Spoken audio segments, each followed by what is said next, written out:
Good and all. Today discuss about the mass transfer operation 1. First of all તો આપણે syllabus જોઈશું, એમાં કયા કયા ચેપ્ટર્સ આવે છે વન બાય વન. હવે સ્ટાર્ટ કરીએ. માસ ટ્રાન્સફર ઓપરેશન 1 બીનો 5th સેમેસ્ટરનો સબ્જેક્ટ છે. The first introductions, unit number 1. Unit number 2 molecular diffusions in fluid. Unit number 3 mass transfer coefficient. Third one interface mass transfer. Fifth one gas absorption. Okay. Unit number 6 equipment of gas liquid operations. એમાં આપણે topic wise જોઈએ કે ચેપ્ટરમાં કઈ કઈ વસ્તુ ભણવાની આવશે એ આપણે જોવાનું રહેશે.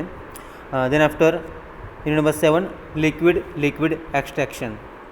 યુનિટ નંબર 8 લીચિંગ અને unit number 9 crystallisation. Total 9 chapters છે. એમાં આપણે બેઝિક્સથી સહિત એક્ઝામ્પલ સહિત બધી વસ્તુ આપણે જોઈશું. તો ફર્સ્ટ આપણે બેઝિક્સ સ્ટાર્ટ કરીએ. ઇન્ટ્રોડક્શન્સ, એમાં કયા કયા ટોપિક જોઈશું આપણે. The first classifications of mass transfer operations. હવે 3 ટાઈપનું માસ ટ્રાન્સફર ક્લાસિફિકેશન થાય છે. The first classification of miscible phase, immiscible phase અને મેમ્બ્રેન સેપરેશન દ્વારા. આ 3 મેથડ છે જેમાં આપણે અલગ અલગ જોઈશું ટાઈપ્સ, જેમાં ગેસ લિક્વિડ, ગેસ સોલિડ જે ટાઈપના આવે છે એ આપણે બધા transfer classifications mass transfer operation જોઈશું. Then after choice of separation method.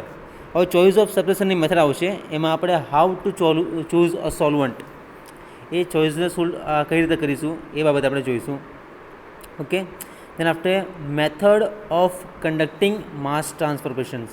એમાં હવે કઈ કઈ મેથડો આવે છે એ માસ ટ્રાન્સફર ઓપરેશન્સમાં એ જોઈશું આપણે. દેન આફ્ટર ડિઝાઇન્સ પ્રિન્સિપલ, એના પ્રિન્સિપલ કયા કયા છે, એ સ્ટેજ વાઇઝ હોઈ શકે, કન્ટિન્યુઅસ હોઈ શકે, એ રીતે જોવામાં આવશે. ઓકે. તો યુનિટ નંબર 1માં classification of mass transfer, choice of separation method of conducting mass transfer operation અને ડિઝાઇન્સ ઓફ પ્રિન્સિપલ આ ટોપિક જોવાના રહેશે. Then after second unit most importance છે, જે જીટીયુમાંથી સૌથી વધારે 21 માર્ક્સનું પૂછાય છે, જેમાં 2 માર્કની 7 માર્કની થિયરી અને 1 એક્ઝામ્પલ પૂછાય છે. હવે ડેફિનેશન ઓફ મોલિક્યુલર અને એડી ડિફ્યુઝન્સ. ડિફ્યુઝન્સ 2 ટાઈપના હોય છે, એક મોલિક્યુલર ડિફ્યુઝન્સ અને એડી ડિફ્યુઝન્સ. હવે મોલિક્યુલર ડિફ્યુઝન્સ કોને કહીશું આપણે, જેમાં મૂવમેન્ટ અને મોશન બંને વસ્તુ થતું હોય, જે વસ્તુમાં એક વખત આપણી મૂવમેન્ટ થતું હોય અને બીજી બાજુથી મોશન થતું હોય, તે આપણે જોવાનું રહેશે. દેન આફ્ટર એડી ડિફ્યુઝન્સ, યાની કે એડી ડિફ્યુઝન કે એક્સટર્નલ ફોર્સ આપવો, એક્સટર્નલ ફોર્સ દ્વારા એ વ્યક્તિને કઈ રીતે છૂટું પાડવું એ જોવામાં આવશે. Okay. These a molecular diffusions in fluid. જે ડેફિનેશન્સ તમને જોવામાં આવશે મોલિક્યુલર ડિફ્યુઝન્સ અને એડી ડિફ્યુઝન માટે. Okay. Second one important topic છે ફિક્સ ફર્સ્ટ લો. હવે ફિક્સ ફર્સ્ટ લો કોને કહીશું, તો આપણી પાસે ઇક્વેશન્સ છે પાર્શિયલ પ્રોપોર્શનલ ટુ ડીએબી જે આવશે, જે એ flux is equal to DAB DCA by DZ, જેના સમપ્રમાણમાં હોય છે. ઓકે. તો ફિક્સ લો આપણે ડિટેલમાં ક્લાસમાં જોઈશું અને વિડીયોઝમાં બી જોઈશું આપણે કમ્પ્લીટલી, કે કઈ રીતે એનો કોન્સેપ્ટ ક્લિયર થાય છે એ જોવામાં આવશે. ઓકે. તો what is a Fick's law? The soluble A and B is directly proportional to the dCA by dt, यानी कि डायरेक्शन z वाइज આપણે જોઈશું. Okay. Then after concept of n flux અને j ફ્લક્સ. એમાં કયા કયા flux આવશે એ જોઈશું, જે n ફ્લક્સ માટે બી છે અને j ફ્લક્સ માટે બી છે. હવે n ફ્લક્સ માટે શું હોઈ શકે, હવે થિયરિટિકલી જોઈશું આપણે. તો n ફ્લક્સ ફિક્સ લોકેશન, કોઈ એક પર્સન્ટ મૂવમેન્ટ થશે કે ના થશે એના પર જોવાનું રહેશે. અને જે ફ્લક્સ એ મોલાર એવરેજ વેલોસિટી પર ડિપેન્ડન્સ હશે. ઓકે. યુનિટ નંબર 2 છે ઇમ્પોર્ટન્સ થિયરી છે, જેમાં મોલિક્યુલર ડિફ્યુઝન્સ ઇન ફ્લુઇડ, જેમાં આપણે જોયું મોલિક્યુલર અને eddy diffusions, Fick's law, concept of N અને જે ફ્લક્સ માટે. ઓકે. તો એન ફ્લક્સ માટે શું છે, ફિક્સ લોકેશન પર વસ્તુ આધારિત રાખે છે, અને જે ફ્લક્સ છે એ મોલાર એવરેજ વેલોસિટી પર ડિપેન્ડ રહેશે. Then after steady state molecular diffusion in fluid at rest and in laminar flow. Okay. Concept of effective diffusivity of gases, diffusivity of liquid, જેના માટે ઇમ્પોર્ટન્સ છે. હવે જોઈશું એ સ્ટડી સ્ટેટ મોલિક્યુલર ડિફ્યુઝન્સના ડિપેન્ડન્ટવાળા કે કઈ વસ્તુ અંદર થઈ શકે, ઇક્વેશન્સ આવશે જે એ થ્રુ નોન ડિફ્યુઝિંગ બી પર આધારિત છે. ઓકે. પછી આવશે ઇક્વિમોલાર. ઇક્વિમોલાર પર ડિપેન્ડન્ટ કઈ રીતે છે એ બી જોવાનું રહેશે. ઓકે, તો આ વસ્તુ શીખવાની રહેશે આપણે.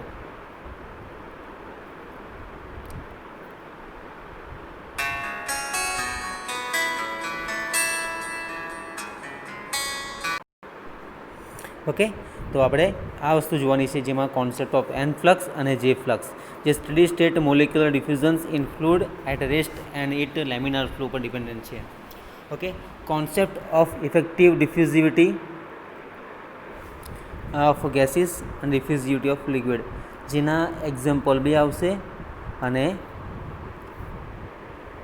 એની વેલ્યુ આપણે ફાઇન્ડ કરીશું, જે એન ફ્લક્સ અને જે ફ્લક્સ માટે આવશે ને એ બંને માટે.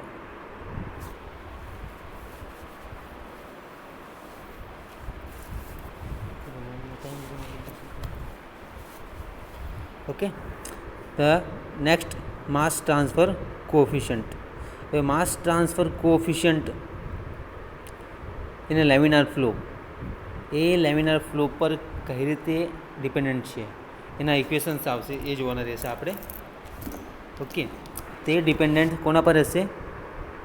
એફ અને કે માસ ટ્રાન્સફર કોફિશિયન્ટ. હવે એ ફ્લુડ ફ્લો કન્ડિશન પર ડિપેન્ડ છે કે નથી એ ફાઇન્ડ કરશે. હવે એની વેલ્યુઝ આવે તો જેમાં બે ફેઝ આવે, લિક્વિડ ફેઝ અને ગેસ ફેઝ. ગેસ ફેઝ અને લિક્વિડ ફેઝમાં જે ઇન્ટરફેસ ઓફ આવે એમાં ટોટલી આપણે ઇન્ટરફેસ ઓફ માસ ટ્રાન્સફર જોઈશું આપણે. Okay, then after film theory અને પેનેટેશન થિયરી, જે સરફેસ પર રિન્યુએબલ થિયરીઝ હોય, જે માસ ટ્રાન્સફર ઇન લેમિનાર અને ટર્બ્યુલન્ટ રિજિયન્સ છે એમાં એફ અને કે માસ ટ્રાન્સફર કોફિશિયન્ટ, જે ફિલ્મ અને પેનેટેશન અને સરફેસ પર રિન્યુએબલ થિયરીઝ છે. ઓકે, આ ત્રણ ચેપ્ટર જોઈએ આપણે: introductions, molecular diffusions in fluid, mass transfer coefficient. Okay, mass transfer કોફિશિયન્ટમાં આપણે લેમિનાર, ટર્બ્યુલન્ટ રિજિયન્સ, એફ અને કે માસ ટ્રાન્સફર કોફિશિયન્ટ જોયું. ફિલ્મ પેનેટેશન અને સરફેસ પર રિન્યુએબલ આ રીતે આપણે જોયું. Okay, then the two resistance. હવે યુનિટ નંબર 4માં જોઈશું આપણે ઇન્ટરફેસ ઓફ માસ ટ્રાન્સફર. એમાં આવશે concept of equilibrium diffusion between phase. હવે એના કોન્સેપ્ટ કયા કયા હોઈ શકે? જે સિમ્પલી લિક્વિડ અને ગેસ ફેઝ પર ડિપેન્ડેડ, જે વચ્ચેનો જે પાર્ટ હશે ઇન્ટરફેસ ઓફ માસ ટ્રાન્સફર, એને આપણે જોઈશું CAI ટુ CAO, ઇનપુટ અને આઉટપુટ બંને માટે. Okay, then after two resistance theory, જે ગેસ અને લિક્વિડ ફેઝ માટે આવશે એ આપણે બંને માટે જોઈશું. Okay, then after local overall mass transfer coefficient. Overall mass transfer coefficient કોને કહીશું? જે લિક્વિડ અને ગેસ પર ડિપેન્ડન્ટ હોય, તેના હોલ ઇક્વેશન્સ પર આધારિત છે, એને આપણે જોઈશું. Okay, then after the interface of mass transfer, two resistance theory અને લોકલ ઓવરઓલ ટ્રાન્સફર કોફિશિયન્ટ જોયું. Controlling mass transfer resistance, controlling mass transfer resistance, gas absorptions, equipment for gas liquid operation, liquid extraction, leaching અને crystallizations. જે આટલા points છે એના basis પર ડિટેલ્સમાં તમારે જોવાનું આવશે. Then gas absorption. હવે equilibrium solubility of gases in liquid,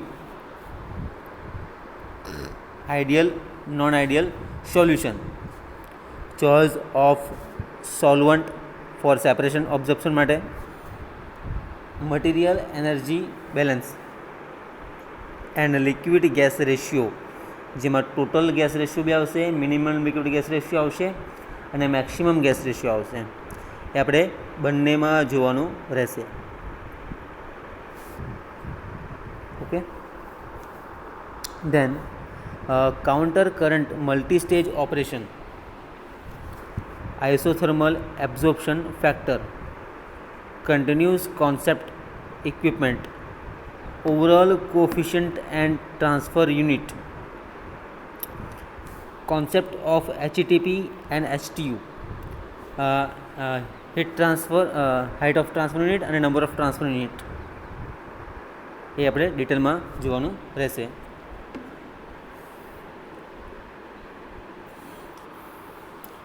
okay, then after equipment for gas liquid operations.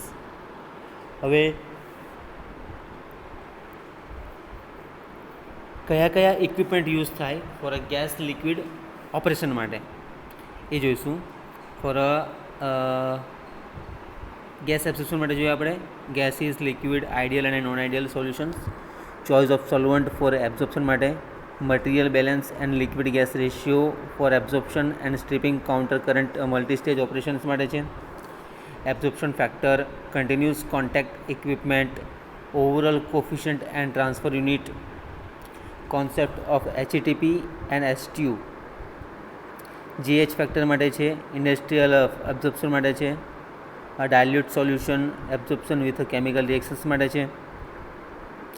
Okay, equipment for gas liquid operations માટે છે જે disperse sparge vessel, mechanically agitated vessels છે એના બેઝિસ પર છે.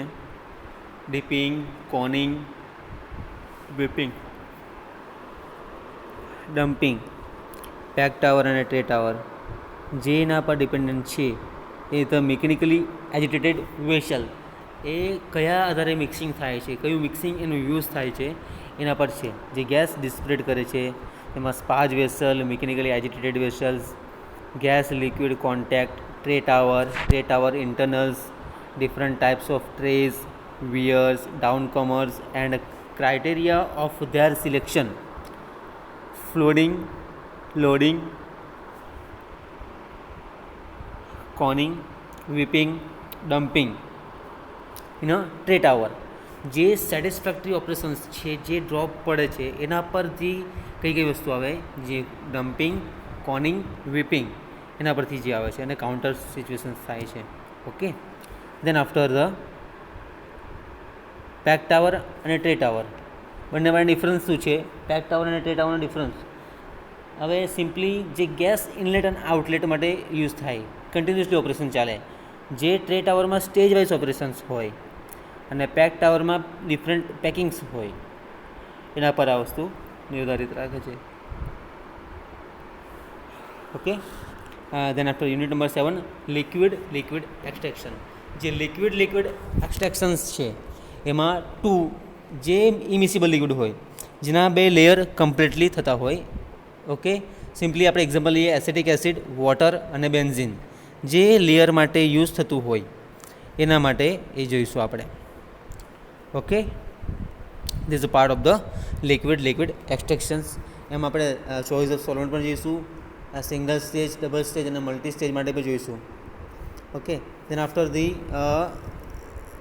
theories and preference of continuous contact equipment for a single stage operations and the liquid extraction માટે છે, જેમાં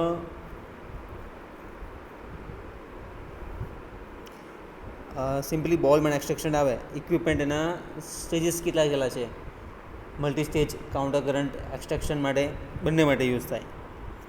okay, this is a liquid extraction માટે છે. ઓકે, થર્ડ જોઈશું આપણે 8 નંબર યુનિટ લીચિંગ. હવે લીચિંગ કોને કહીશું આપણે? શું કહીએ, સિમ્પલી ઠારણની ક્રિયા કે ને, સોલ્ટ અને વોટર અને આપણે કોઈ બી કેમિકલ લઈશું સોલ્યુશન્સ, સેન્ડ, સોલ્ટ અને વોટર. એ વોટરને આપણે સોલન્ટ તરીકે યુઝ કરીશું, જેમાં સ્ટડી સ્ટેટ અને અનસ્ટડી સ્ટેટ લીચિંગ ઓપરેશન્સ માટે single stage leaching, multi stage, cross current અને કાઉન્ટર કરંટ લીચિંગ માટે એનો યુઝ કરવામાં આવે. અને rate of leaching, recovery of solvent vapours અને એપ્લિકેશન્સ ઓફ લીચિંગ એના ઇક્વિપમેન્ટ કયા છે એને ડિપેન્ડન્ટ કરવાના રહેશે. Okay, then the crystallizations unit number 9 last છે. First, saturation. હવે કોઈ બી વોટર છે એનું બોઇલિંગ પોઈન્ટ 100 છે, એને આપણે કમ્પ્લીટલી હીટ કરીશું અને બોઇલિંગ પોઈન્ટ ઉપર જશે પછી એ વેપરાઇઝ થવા માંડશે. Okay, these are saturations. Then nucleations, એના એક પોઈન્ટ પરથી આવશે ન્યુક્લિએટ, એ ટોપ પરથી જશે. Then the principle of crystallizations, જે લિક્વિડ ગેસ મિક્સચર દ્વારા એનું એક્ઝામ્પલ આપવામાં આવશે. This is the principle of crystallizations. And crystallization rate, એનો રેટ કેટલો છે એ જોઈશું આપણે. ઇક્વિલિબ્રિયમની યીલ્ડ છે કેટલી, ન્યુક્લિએશન્સનું શું છે, ક્રિસ્ટલ ગ્રોથ કેટલો છે એનો ડેલ્ટા ઝેડ, એ ઇમ્પોર્ટન્સ થિયરી છે. ક્રિસ્ટલ ગ્રોથ ડેલ્ટા ઝેડ એનો કેટલો છે. And after caking of crystals and the applications of crystallizations and the equipment અને from metals, આટલી વસ્તુ આવશે એ આપણે જોવાની રહેશે. આજે માસ ટ્રાન્સફર 1નો આપણો સિલેબસ છે જે આપણે જોઈશું. Okay, total 9 chapters in this syllabus. Thank you so much. Basics જોયું છે આપણે, હવે 1 by 1 આપણે ટોપિક વાઇઝ સ્ટાર્ટ કરીશું નેક્સ્ટ વિડીયોથી. Thank you so much.